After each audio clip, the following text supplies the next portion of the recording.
નમસ્કાર દર્શક મિત્રો, આપ જોઈ રહ્યા છો મુંબઈ તરંગ ન્યૂઝ. હું છું એન્કર અર્પિતા પટેલ. હવે જોઈએ અગત્યના સમાચાર. હું મારા અંગત કામ અર્થે વીઆર મોલ જઈ રહ્યો હતો. હું વીઆર મોલ જઈ રહ્યો હતો ત્યારે પર્વત પાટિયા જે સેમી સર્કલ 15 ઓફિસ છે એની બાજુમાં બીઆરટીએસ કોરિડોરની અંદર એક બ્લેક કાચવાળી નંબર પ્લેટ વગરની ગાડી ઊભી હતી.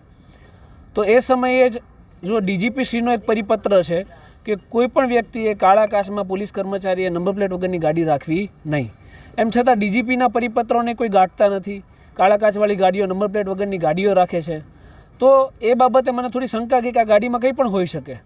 તો આપણે એ ગાડીમાંથી ઉતર્યા અને એ ગાડીની સામે જઈ અને મેં મારી પોતાની સલામતી માટે ફેસબુક લાઈવ વિડીયો ચાલુ કર્યો હતો. કારણ કે કોઈ પણ ઘટના આની પહેલાં મારી ઉપર હુમલો થઈ ચૂક્યો છે, એટલે મારી સાવચેતીના ભાગરૂપે મેં ફેસબુક લાઈવ ચાલુ કર્યું અને કેમેરા લઈ અને ગાડીની સામે ગયો. તો સૌપ્રથમ તો જે ગાડી ચલાવનાર વ્યક્તિ છે એને ગાડી ચડાવવાનો પ્રયત્ન કર્યો મારા ઉપર. ત્યારબાદ એ ગાડીમાંથી ઉતર્યો અને મારી ઉપર ઉગ્રતાથી ઉદ્ધતાઈભર્યું વર્તન કરવામાં આવ્યું. પોતાની ભૂલ સ્વીકારી અને કાળા કાચ અને નંબર પ્લેટ વગરનો દંડ ભરવાને બદલે એ વ્યક્તિ મારી ઉપર મન ફાવે એમ બોલવા માંડ્યો. આ સમયગાળા દરમિયાન મને મારું જાનનું જોખમ લાગ્યું એટલે મેં 100 નંબર કંટ્રોલ રૂમમાં પણ ફોન કર્યો. કંટ્રોલ રૂમમાં કોઈએ ફોન ના ઉપાડ્યો. પછી ટ્રાફિક ડીસીપી શ્રી અનિતાબેન વાનાણી છે એમને પણ ફોન કર્યો, એમને પણ ફોન રિસીવ ના કર્યો. પછી પાછો 100 નંબરના કંટ્રોલ રૂમમાં ફોન કર્યો, તેમ છતાં કોઈ ફોન રિસીવ થયા નહીં. છેવટે આખરે કોઈ ઓપ્શન ના બન્યો એટલે મેં ટ્રાફિક હેલ્પલાઇન નંબરમાં ફોન કર્યો. એમાં જાણ કરી કે આનો દંડ લેવામાં આવે કાળા કાચ નંબર પ્લેટ વગરનો. તો ત્યાં પણથી કોઈ ઓફિસર ઘટના સ્થળ પર આવ્યું નહીં. સ્થળ ઉપર એક એએસઆઈ હાજર હતા, એમને પણ રજૂઆત કરી. આ સિસ્ટમની નફટાઈ જોજો તમે કે એમને પણ રજૂઆત કરી, તો એમ છતાં એ ઘટનામાં ઇન્વોલ્વ ના થયા અને એ દૂર ભાગતા રહ્યા. આ જે વ્યક્તિ છે જે ગાડીમાંથી ઉતર્યો હતો એણે ફોન કર્યો, બીજા 3 ઈસમોને બોલાવ્યા. એ 3 ઈસમો આવ્યા અને પથ્થર લઈ અને અમારી ઉપર તૂટી પડ્યા. મારી સાથે જે લોકો હતા એમની પર હુમલા થયા. જે લોકો મને બચાવવા આવ્યા એમને પણ મારવામાં આવ્યો. તમામ જાહેર જનતાને પણ મારવામાં આવ્યો. એટલી આ સિસ્ટમની નફટાઈ છે. ત્યારબાદ હું મારા જાનને બહુ જ જોખમ લાગ્યું.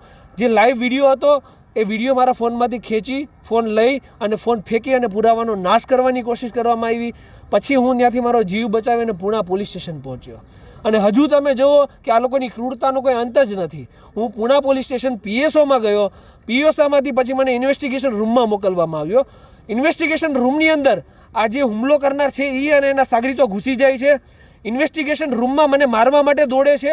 પોલીસ એમને અટકાવે છે અને મને ઇન્વેસ્ટિગેશન રૂમમાં પોલીસની હાજરીમાં એવી ધમકી આપે છે કે તારી હજી સર્વિસ કરવાની બાકી છે. ત્યારબાદ હું બહાર નીકળ્યો તો પીઆઈ આવે છે અને એ પણ જોજો હું ફરિયાદી છું. મારી ફરિયાદ લેવાને બદલે પીઆઈ મારો હાથ પકડીને એવું કહે છે કે આને બંધ કરી દો. એટલે સિસ્ટમ ક્યાં સુધી આ જે લોકો માટે અવાજ ઉઠાવે છે એમને હેરાન કરે છે એ જોવું રહ્યું. ડીજીપીસીનો પરિપત્ર હતો, એનું અમલીકરણ કરવા એક જાગૃત નાગરિક તરીકે મારી ફરજ લાગી, તો હું મારી ફરજ અદા કરતો હતો. તો હોમ મિનિસ્ટ્રીને પણ આ જોવું પડે કે હું મારી વાણી અભિવ્યક્તિની આઝાદી ઉપયોગ કરું છું 19 એ મુજબ. સાચું હોય અને સાચું, ખોટું હોય અને ખોટું કહું છું. તો એ આઝાદીને તરફ મારવાવાળા આ લોકો કોણ? બની બેસેલા સેવક. આ બની બેસેલા સેવકો છે. આ કોઈ સેવા કરવાનો ધંધો નથી કરતા. કાળા કાચની અંદર ગાડીઓમાં બેસી અને કાળા કાચમાં કાળા કામ કરી રહ્યા છે અને એ કામ બંધ થાય છે એટલે એમને તકલીફ પડે છે અને તકલીફના કારણે સિસ્ટમ અમને આ હદ સુધી હેરાન કરે છે. આ બીજો હુમલો મારી ઉપર છે અને પહેલાં પણ એક હુમલો થયો છે. પોલીસ કમિશનરશ્રીને આપણે મારી જાનને જોખમ છે, હથિયારના પરવાના માટે આ પહેલાંય અરજી કરેલી છે.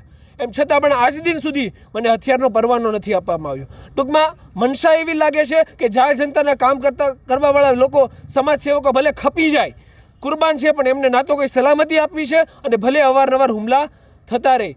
હોમ મિનિસ્ટ્રીને આપણા મીડિયાના માધ્યમથી મારું એક નિવેદન છે કે આ ઘટનાને ધ્યાનમાં લેવામાં આવે, ઉપરી અધિકારીઓ પાસે ઇન્વેસ્ટિગેશન કરવામાં આવે. બાકી અહીંથી તો કંઈ થવાનું નથી. એક થાળીના ચટ્ટાપટ્ટા છે. ઇન્વેસ્ટિગેશન કરવામાં આવે, સખ્ત ઇન્વેસ્ટિગેશન થાય, આમાં સખ્ત કાર્યવાહી થાય. તો આ લોકોની જે એટલી હિંમત વધી ગઈ છે કે પોતે એક તો ખોટું કરો અને ખોટું કર્યા પછી હુમલો પણ કરો, આના ઉપર અંકુશ આવે. બાકી આ લોકો અનકન્ટ્રોલેબલ છે. અત્યારે હમણાં તમારા પર હુમલા કરવાવાળા વિરુદ્ધ કઈ કાર્યવાહી કરવામાં આવી? હાલ આપણે પોલીસ સ્ટેશન આવ્યા છીએ અને 2 થી 2.5 કલાકના સમય બાદ આપણી ફરિયાદો નોંધવામાં આવી છે. હુમલા બદલ, જે ફોન સ્નેચ કરવામાં આવ્યો એ બદલ, જે ધમકી આપવામાં આવ્યા એ બદલ 4, 5, 6, 7 લોકો ટોટલ હતા. ગ્રુપિઝમ કરીને મને ધમકાવ્યો, માર્યો, એનો રોંગફુલ અસેમ્બલી, ક્રિમિનલ કોન્સ્પિરસી, જે તે ધારાઓ અંતર્ગત આપણે વિધિવત ફરિયાદ કરાવી છે.